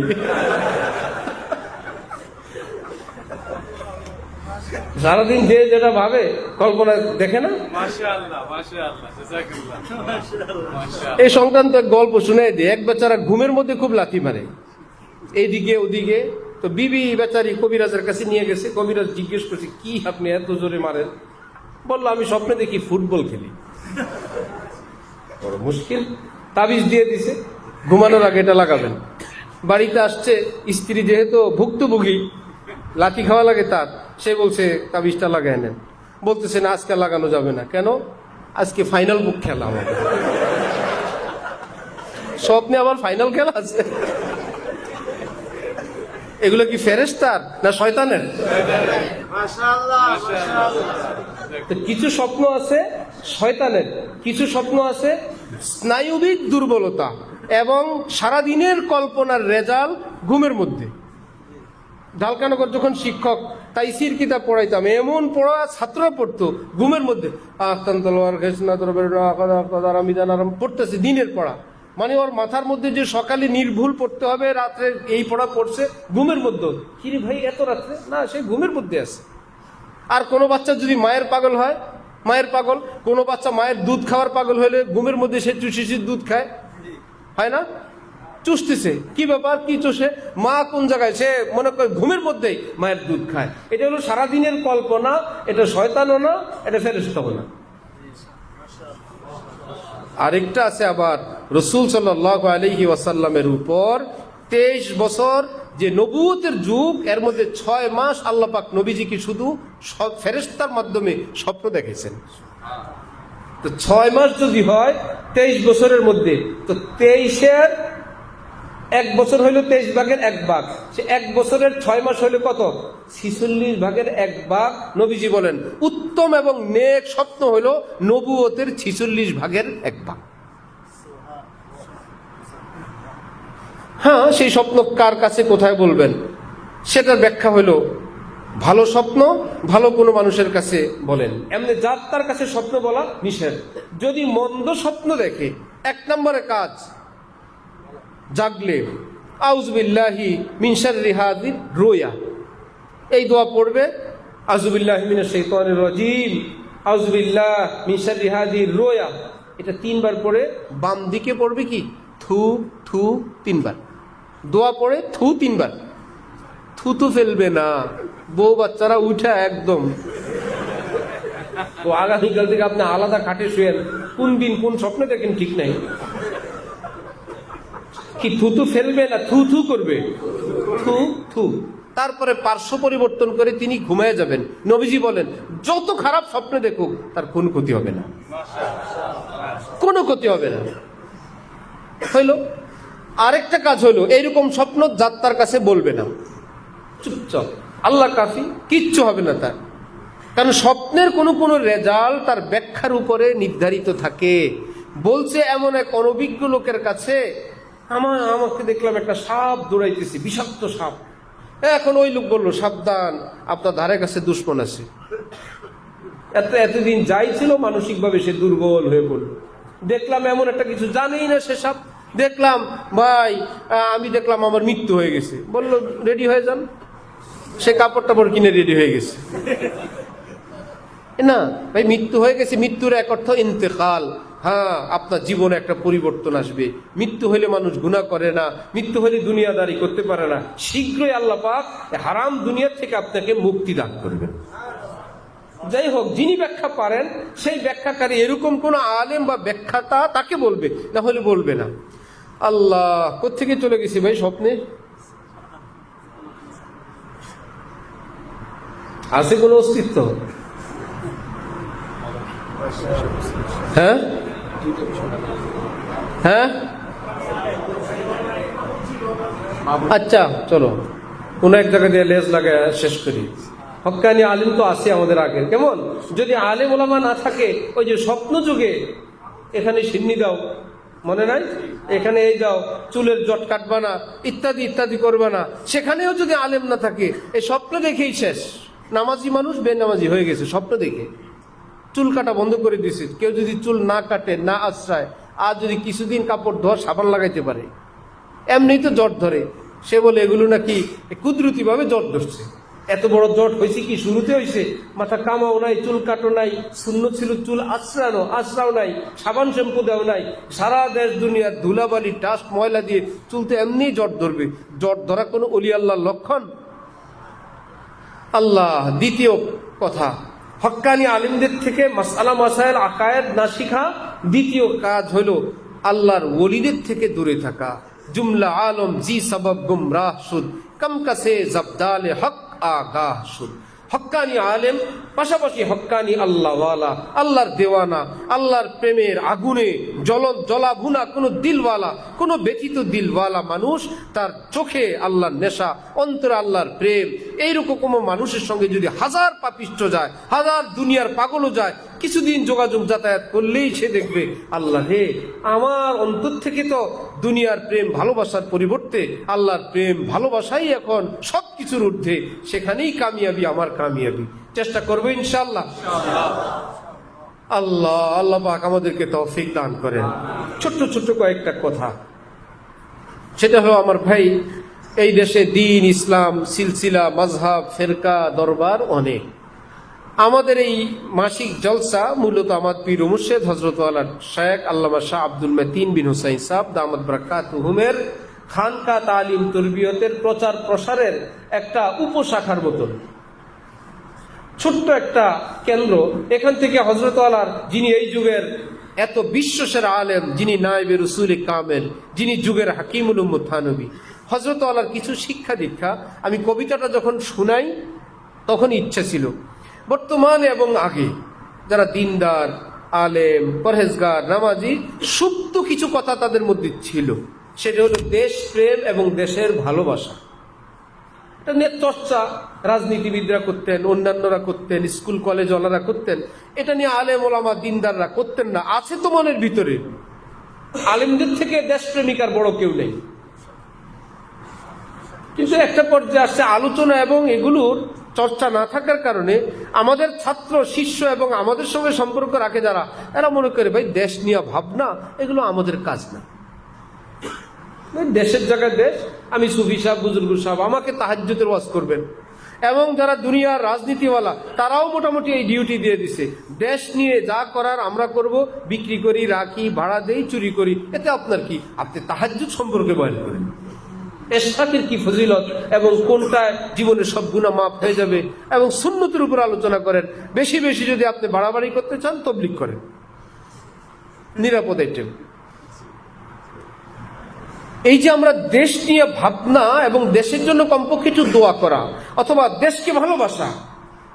ভাই এক ফোঁটা পানি, এটা ওয়াসা, ওয়াসা তো আমার কি ভাই? ওয়াসা কি অন্য কারণ? আমার দেশ, এটা আমার। এক ফোঁটা পানি, এটা আমার দেশের। একে তো অপচয়ের গুনাহ আমার হবে, আমার পানির বিল দিতে হলো, অপচয় করলাম। কারেন্ট বিল, এই পানির মোটরের আমি অপচয় করলাম। আমার দেশের একটা ফোঁটা পানি আমি নষ্ট করলাম। এখানে তো বিলের সঙ্গে যুক্ত তিতাস গ্যাস, 900-1000 টাকা বিল, রাতভর জ্বলে, শুধু সকালবেলা একটা মেজবাতি লাগবে, নতুন করে জ্বালাইতে হবে।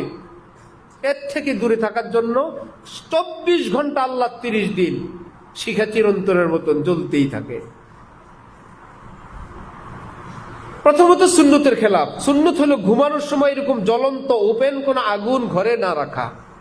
হাদিস শরীফে নবীজি নিষেধ করছেন, এর থেকে যে কোনো ধরনের দুর্ঘটনা ঘটার সম্ভাবনা থাকে। পুরা ঘর চেকিং করে এরকম কোনো জ্বলন্ত কয়লা আগুন যেন না থাকে, এটা সুন্নত। সুন্নতেরও খেলাফ হইল এবং সারা রাত আপনার এই দেশের এত দামি সম্পদটাকে অপচয় করার গুনাহে কবিরা ঘরের মধ্যে হইল। সেটার হিসাব যদি যেখানে গ্যাসের লাইন আছে সবটাকে যদি একত্রিত করা হয় প্রতিদিন প্রতি মাসে কত ঘনফুট, কত লক্ষ কোটি ঘনফুট এই গ্যাস আমাদের দ্বারা অপচয় হচ্ছে। মনে করে এই তাহাজ্জুদ আমাদের কাজ, দেশ গোল্লায় যাক। আমার ভাই, দেশকে যদি আমরা দেশের পণ্য ব্যবহার করলাম, দেশকে ভালোবাসলাম, দেশের ভ্যাট ট্যাক্স ইত্যাদি যেটা আমার কর্তব্য করণীয় সেটা আমি পরিশোধ করলাম। জুলুম তো জুলুম, যারা জুলুম করে আল্লাহ তাদেরকে হেদায়েত দান করেন, ইত্যাদি ইত্যাদি করলাম। তাহলে দেশ প্রেম এটা একটা সুন্নত এবং এটা একটা ইবাদত। ওই দেশ প্রেম হবে, দেশের উন্নতি হবে, পাশাপাশি আমার আপনার আমল নামায়ও সওয়াব পাবো। আজকে থেকে আমরা দেশের জন্য দোয়া করার জন্য ফিকির করবো ইনশাআল্লাহ। যেমন কবিতাটা শোনানো হলো, আয় আল্লাহ আমার দেশে খনি দেন, আয় আল্লাহ নাজ নেয়ামত দেন। আল্লাহ দেশ যারা দেশের জন্য যারা জীবন দেয় আপনি তাদেরকে ধন্য করেন, ইত্যাদিতে ঋণ মুক্ত করেন, দেশকে সুপ্রশস্ত করেন, শক্তিশালী করেন, দেশের সশস্ত্র বাহিনীকে আয় আল্লাহ সর্বোচ্চ আধুনিকায়ন করেন এবং শক্তিশালী অস্ত্র তাদের হাতে দান করেন। প্রয়োজন আছে কিনা? ফিকির করব। এটা আমাদের শায়েখ হযরত ওয়ালা দামাত বারাকাতুহুমের একটা চিন্তা আপনাদের কাছে পৌঁছে দিলাম। হযরতের আমল হলো বছর বছর সারা জীবন প্রতিদিন দেশের উন্নতি, অগ্রগতি, নিরাপত্তা ইত্যাদির জন্য প্রতিদিন 2 রাকাত করে নামাজ পড়েন। বুঝতেছেন? তাহলে আমরা যেমন দ্বীনওয়ালা তেমন একজন দেশ প্রেমিকের ভূমিকা আমাদের অন্তরে থাকবে ইনশাআল্লাহ। দ্বিতীয় একটা ভিন্ন বৈশিষ্ট্য, পরিচ্ছন্নতা।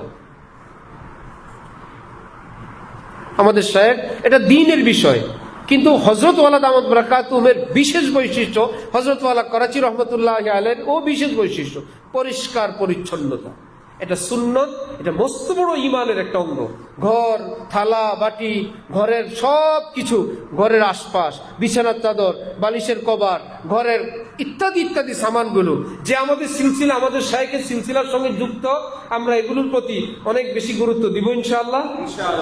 যে দেখলেই বোঝা যায়। আমরা মক্কা শরীফে শয়তানকে পাথর মারার জন্য রওনা হইলাম বেশ অনেক বছর আগে। অনেক জামাত, এক বাঙালি এসে কথা বলতেছে, আপ কিস মুল্ক সে হ্যাঁ, উর্দুতে। বললাম ঢাকে, বাংলাদেশ। এবার ওই বেটা বাংলা বলা শুরু করছে। এখন সে বলতেছে, ভাই ফার্স্ট আপনাদেরকে দেখলাম যে বাঙালিরা হজে আসার পর একটু সুন্দর জামা টামা গাদ দেয়। জামা 2-3টা নিয়ে আসে, কোন রকম ধোয় না, ইস্ত্রি না, সুন্দর, এগুলো বটে গায়ে দেয়, আর একটারে 3 দিন 4 দিন গায়ে দেয়। যত ময়লা আবর্জনা দেখলেই বোঝা যায় বাঙালি হাজি। আপনাদেরকে দেখে আমি ভাবছিলাম পাকিস্তানি, এই জন্য উর্দু কথা শুরু করছিলাম। কিস শহর সে হ্যাঁ? তো ভাই, পরিষ্কার পরিচ্ছন্ন থাকা, সুন্দর থাকা, এটা কি ইসলামের বাইরের না ভিতরের? বর্তমান পৃথিবীতে ইসলাম বিদ্বেষী, বিদ্রুপকারী, ঠাট্টাকারী এরকম অনেক।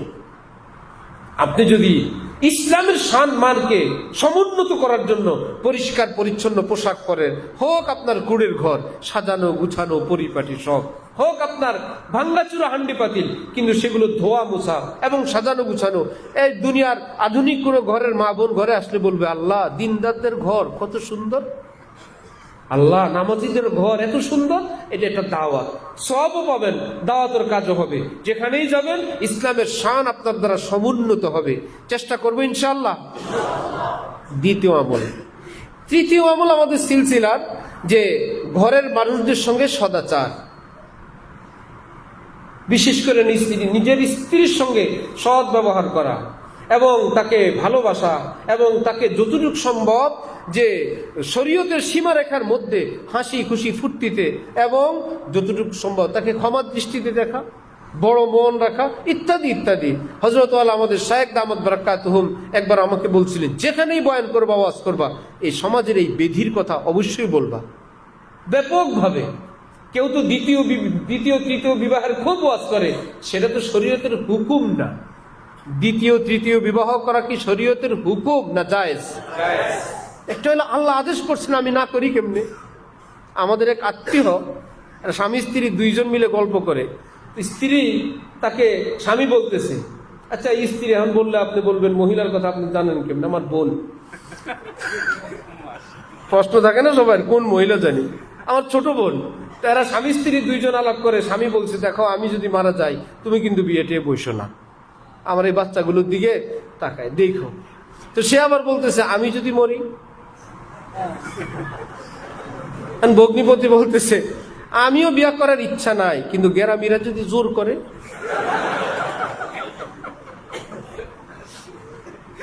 আমার তো ইচ্ছা নাই, গ্রামের ভাষায় বললো গেরামিরা যদি ধরায়, গ্রামের মানুষ যদি ধরে করায় দেয়, আমার তো কিছু করার থাকবে না। দ্বিতীয় বিবাহ করা কি এরকম যে না করলে কোনো গুনাহ হবে? এটা তো না, কিন্তু স্ত্রীর হক আদায় না করলে গুনাহ হবে। দরকার গুনাহ থেকে বাঁচানোর, এটার আলোচনা নাই। সময় দাও, হক আদায় করো, ঘর দাও, চিকিৎসা দাও, তার জন্য ভালো খাদ্য খাবারের ব্যবস্থা করো, একটু সময় দাও, এটা নিয়ে ওয়াজ নাই। একজনে বলছিল কোরআন শরীফের মধ্যে সবচেয়ে দুইটা কথা বড় ভালো লাগে, কি? কুলু ওয়াশরাব, খাও পিও। আল্লাহ যে কিভাবে বললো, এত ভালো লাগে। আল্লাহ বলছেন খাও পিও, আর কিছু বলেন নাই। কোরআন শরীফে শুধু কুলু ওয়াশরাবু বলছে। এরকম কুলু ওয়াশরাবু যাদের ভালো লাগে, নিজের মতলবের কথা কোরআন হাদিস থেকে বের করে হাত পাও লাগায় জোড়া তালি দিয়ে এটার মধ্যে সামিয়ানাটা নেয়, উম্মতের সামনে পেশ করে, এমনি নাচের বুড়ি আরো ঢোলের বাড়ি। এমনি যাদের মনের ভিতরে অ্যালার্জি, এদেরকে আবার বলে দিছে যে হ্যাঁ সাথে সেই বেটা তো ঘরে গিয়ে বলে আমি সুন্নত আমল না করে কি কাফের হয়ে মরবো? তাহলে স্ত্রীর হক আদায় করা চাই, তাকে সময় দেওয়া চাই, তার জন্য ঘর বাড়ির ব্যবস্থা করা চাই, কমপক্ষে তাকে এক্সট্রা একটা রুম দিয়ে সেই চাবি তার কাছে চাই, যেই রুমের মধ্যে শাশুড়ি, ননদ, ভাই, ভাইয়ের বোন কারো কোনো কর্তৃত্ব থাকবে না, ওই আমার মায়ের থাকবে, আমার বোনের থাকবে। এইটুকুন যোগ্যতা অর্জন করে তারপরে বিয়ে। আছে এটা সমাজে সবার আছে? বউ যায় কিন্তু পুরা ঘর শাশুড়ির, সব রুম ননদের, বউ বেচারে একজন মুসাফির এবং মিসকিন পরদেশির মতন। না, এই রুমটা আমার, এটা বলতে পারে, এই ঘরটা আমার, এটা বলতে পারে। এটা দেওয়া তো তার জন্য ওয়াজিব ছিল। যেটা কাজ সেটা করা দরকার। যাই হোক, এই ক্ষেত্রেও আমরা যতটুকু ভুল হয়ে গেছে আগামীতে খেয়াল রাখার চেষ্টা করবো ইনশাআল্লাহ। অনেক মানুষ গাড়িতে উঠে, হঠাৎ উঠে গেছে, এত 7-8 সিটের একটা গাড়ি, কোনো এক কর্নারে সে কথা বলে, ওই মুখের গন্ধে পুরো গাড়ি শেষ। শুনছেন অবস্থা? তার মানে ব্রাশ করে না, মিসওয়াক করে না। অনেকের মুখে রোগ থাকে, চিকিৎসা করানো চাই, স্কেলিং করানো চাই, পাইরিয়া থাকলে চিকিৎসা করা চাই, মাউথ ওয়াশ আছে সেটা চাই, এলাচির দানা বা খুশবুদার কিছু চাবাইলে ভাই আমি সমাজে যাব, মানুষের সামনে যাব, স্ত্রীর কাছে যাব, ইত্যাদি করা চাই। কেউ কোনো খোঁজখবর রাখে না। এক মৌলভী সাহেব জামা, হজরতওয়ালা জিজ্ঞেস করলেন জামা কয়টা? হজরত জামা 4-5টা, গেঞ্জি 2টা। হজরত বলেন মানে গেঞ্জি 2টা দিয়ে তোমার বছর যায় কিভাবে? নিশ্চয়ই তুমি এক গেঞ্জি কয়েকদিন পরো। জি হজরত, এটা তো আর কেউ দেখে না। কি করে? গেঞ্জি গোসলের সময় খুলে রাখে, গোসলের পর আবার পরে। তার মানে তোমার এই দুর্গন্ধওয়ালা ঘামে সিক্ত এই গেঞ্জি নিয়ে তুমি রাতে বাসায় ঘুমাও, আর এটার গন্ধে তোমার স্ত্রী বেচারির কষ্ট হয়। গুনাহে কবিরা, এক মুসলমানকে কষ্ট দেওয়া। খানকায় এসে পিসাব হও, ঘরে গিয়ে বউরে কষ্ট দাও। হযরত বললেন আমার যদি সামর্থ্য থাকতো, আমার মনে চায় একটা বুড়ি মহিলা ঠিক করতাম, আমার মুরিদদের ঘরে ঘরে পাঠাইতাম, আর কয়েকটা প্রশ্নের জবাব নিয়ে আসতাম, ইয়েস নো। আপনার স্বামীর মুখের গন্ধে আপনার কষ্ট হয়? Yes or no. আপনার স্বামীর গায়ের গন্ধে, শরীরের গন্ধে আপনার কষ্ট হয়? Yes or no. হযরত বলেন যেগুলোর নামে এরকম কষ্টদায়ক কোনো আচরণের ব্যাপার আমার কাছে আসে, মন চায় খানকায় নিয়ে এসে জোর বেদ দিয়ে এগুলোকে পিটাই, যে জামা গায়ে দেওয়া পিসাব হয়, ঘরের মধ্যে কবিরা গুনাহ করে। তাহলে আমাদের শায়েখের সিলসিলা যারা যুক্ত হব, এই সমস্ত বিষয়গুলো খেয়াল রাখবো ইনশাআল্লাহ। আপনার ঘর সুখের হবে, সুখময় হবে, নজর হেফাজত করবেন, স্ত্রী আপনার জন্য জীবন উৎসর্গ করে দেবে। আমার স্বামী শুধুই আমার। পৃথিবী উল্টাইতে পারে, সে ভিন নারীর সঙ্গে কোনো খুশ গল্পে লিপ্ত হবে না, সাথে সাথে আপনি পুরস্কার পাবেন, তার জীবনটাও ঘুরবে। পিনে কো তো বেহিসাব পিলি, আব হায় রোজি হিসাব কা ধড়কা। আমারও তো তাহলে পর পুরুষের সঙ্গে, চাচাতো খালাতো মামাতো ভাইদের সঙ্গে পর্দা করা এবং কথাবার্তা বন্ধ করা চাই। সেও দিনদার হবে, সন্তানরাও দিনদার হবে। আল্লাহ আমাদের সবাইকে তৌফিক দান করেন। ওয়া আখিরু দাওয়ানা আনিল হামদুলিল্লাহি রাব্বিল আলামিন।